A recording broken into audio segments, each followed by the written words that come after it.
The time for duo DPS is here. We are going to be using Jingliu and Blade, pairing them with Sparkle and Ron Mei. Now note, this Japard on the first side of MOC 12 has a 40% resistance to ice and a 20% resistance to wind. So our damage is pretty much going to be balanced by the fact that MOC buff is going to be giving us 50% more damage on our basics and our skills, which is both Blade and Jingliu.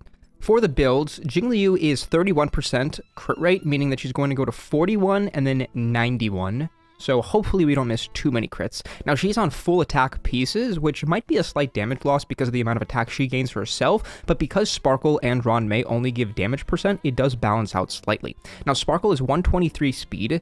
Now note, look at this, she's got his level 0 defense, boot, right? Just because I'm trying to build her at this specific speed, so she goes after Blade and Jingliu.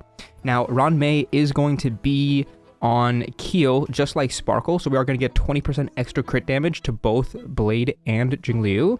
And because she's on an energy regen rope, we are going to be spamming skills with Ron Mei to get her ult up immediately. Now, my Blade is not very good.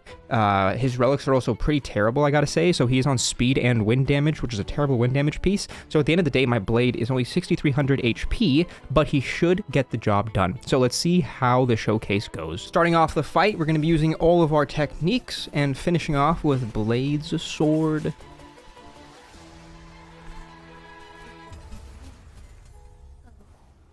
It's okay that the right guy didn't, get frozen. It doesn't actually matter too much. Now, the goal here is to make sure we can break that little TV guy so we don't have to deal with the energy sapping.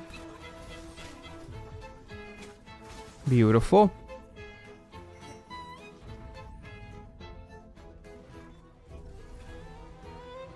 Now, unfortunately, Blade actually is going to trigger the follow-up early, which means that he might trigger the follow-up once again in this cycle, which is not very good. Now, note, we did not use Ron Mei's ult because we deal too much damage, so we just want to make sure that we can finish on our last action. So Jingliu exits the transmigration state. That way, she will be entering it faster in the next wave. Now we'll pop it because of the amount of skill points we gain from Sparkle and the fact that Blade and Jingliu take practically 0 skill points, only 1 each. Maybe Jingliu will take a couple extra. Now we will be spamming skills on Ron Mei to get the damage boost from her light cone, more importantly on the final action of the next wave.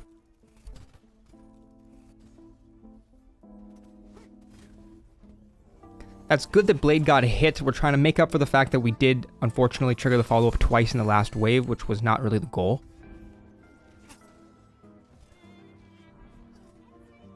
Now we'll apply Cypher. Perfect. Now that means this Cypher boost is going to last for the entire fight now for both of our DPSs.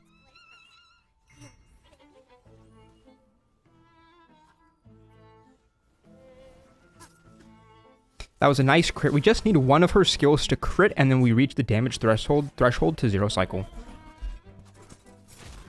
Beautiful. Wonderful. Once more.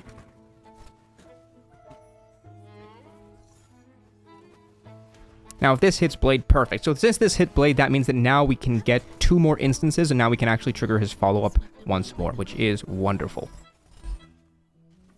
Now that damage boost from Ron Mei is going to apply that 24% damage boost to the rest of the party, which is very important. It doesn't actually work if we don't get that damage boost.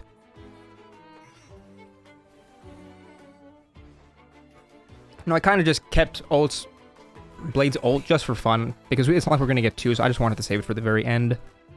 And now, Jingliu with her 91% crit rate and 415% crit damage. Can you take it out, please, crit? Thank you, Jingliu. Wonderful. Thank you very much. So, that is the duo DPS of Blade and Jingliu. Let me know how you guys liked it. If you have any suggestions, please let me know in the comments. Like the video and subscribe. Adios.